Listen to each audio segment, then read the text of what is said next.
જય હાટકેશ. સ્પૃહા રહિત પ્રભુ ભક્તિ સર્વદા પ્રભુને પ્રિય છે.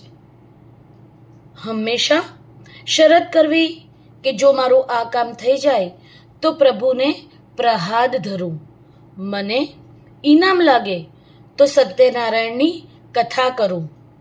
આમ મને કાંઈ મળે અને પ્રભુનું ભજન શરૂ કરું એ તો હંમેશા સ્વાર્થની વાત થઈ, ભક્તિની નહીં.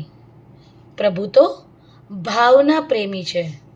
તમે ફળની અપેક્ષા વિના ભક્તિ કરો, કથા શ્રવણ કરો તો પ્રભુ તેનું સુફળ આપ્યા વિના રહે જ નહીં. પણ પ્રભુ સાથે વેપારની કે શરતોની વાત કરીએ તો પવિત્ર કામ કર્યું હોય તો પણ તે નિષ્ફળ જાય છે અને કંઈ પણ ધાર્યું આપણું થઈ શકતું નથી ને ઈશ્વરની દ્રષ્ટિએ અભક્ત ઠરીએ આપણે. પરમાત્માને નિસ્પૃહી રીતે ભજવાથી અથવા તો પુણ્ય કર્મ કરવામાં જરાય પાછીપાની ન કરવી. સ્વયં પરમાત્મા જ આ પ્રક્રિયાથી કે આ પૂજનથી દર્શન આપે છે, મોક્ષ આપે છે.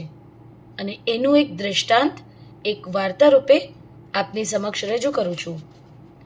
પુણ્યનિધિ નામે એક ચંદ્રવંશી રાજા હતા. પોતાના રાજ્યકાળ દરમિયાન પ્રભુ ભક્તિ અને પ્રજાને સંતોષ એ જ એનો ધર્મ માનતા. એકવાર પોતાના જ્યેષ્ઠ પુત્રનો રાજ્યાભિષેક કરીને રાજા પુણ્યતિથિ પોતાની રાણીઓ સહિત રામસેતુ નામના તીર્થ તરફ ઉપડ્યા. સાથે મોટી સેના પણ હતી. ધનુષકોડીમાં પવિત્ર સ્નાન કરી ચંદ્રમૌલેશ્વર ભગવાન રામેશ્વરનું પૂજન કર્યું. આમ ઘણા સમય સુધી રામેશ્વર મહાદેવનું સર્વ કુટુંબીજનો સાથે રાજા પવિત્ર સ્નાન કરી અને પૂજન અર્ચન કરતા. એક વખત ભગવાન વિષ્ણુને પ્રસન્ન કરવા તેણે એક મહાયજ્ઞ કર્યો. ખૂબ ધામધૂમથી યજ્ઞનો આરંભ થયો. ખૂબ જ પવિત્ર વાતાવરણ સર્જાયું. ભગવાન વિષ્ણુ નારાયણ અને જગદંબા મહાલક્ષ્મીને થયું કે પુણ્યનિધિની પરીક્ષા કરવી જોઈએ. તેણે ખૂબ જ સુંદર યજ્ઞ કર્યો છે, તો ચલો તેની પરીક્ષા લઈએ. વિષ્ણુએ લક્ષ્મીજીને પરીક્ષા કરવા ગંધમાદન પર્વત પર મોકલ્યા. મહાલક્ષ્મીજી 8 વર્ષની બાળાના સ્વરૂપે ગંધમાદન પર્વત પર પધાર્યા. રાજા પુણ્યનિધિ સ્નાન કરીને પાછા ફરતા આવ્યા ત્યારે તેમણે આ બાલિકાને જોઈને પૂછ્યું, હે બાળા, તું અહીં શું કામ આવી છે? તું કોણ છે? બાળ સ્વરૂપ મહાલક્ષ્મીજીએ કહ્યું, હે રાજન, મારે માતા પિતા નથી. હું અનાથ છું. હું તમારી પુત્રી તરીકે રહેવા ઈચ્છું છું. પણ મારી એક શરત છે કે જો કોઈ મારો હાથ પકડે તો તમારે તેને સખ્ત શિક્ષા કરવાની. રાજાએ બાળાની વાત સ્વીકારી લીધી. બાળા, મારે પણ કોઈ પુત્રી નથી, માટે તું મારી પુત્રી. તું અમારી સાથે રહેજે. રાજા બાલિકાને પોતાની રાણી વિદ્યાવલી પાસે લઈ ગયા. રાણીને આ પુત્રીને સારી રીતે સાચવવા ભલામણ કરી. બાલિકા તો રાજ્ય કુટુંબની સાથે આનંદથી રહેવા લાગી. હવે ભગવાન વિષ્ણુ લક્ષ્મીજીને શોધતા ગંધમાદન પર્વત પર પહોંચ્યા અને ત્યાર પછી રામસેતુ પધાર્યા અને ત્યાં પુષ્પ લેવા આવેલા બાળ સ્વરૂપે લક્ષ્મી માતાને તેણે જોઈ લીધા.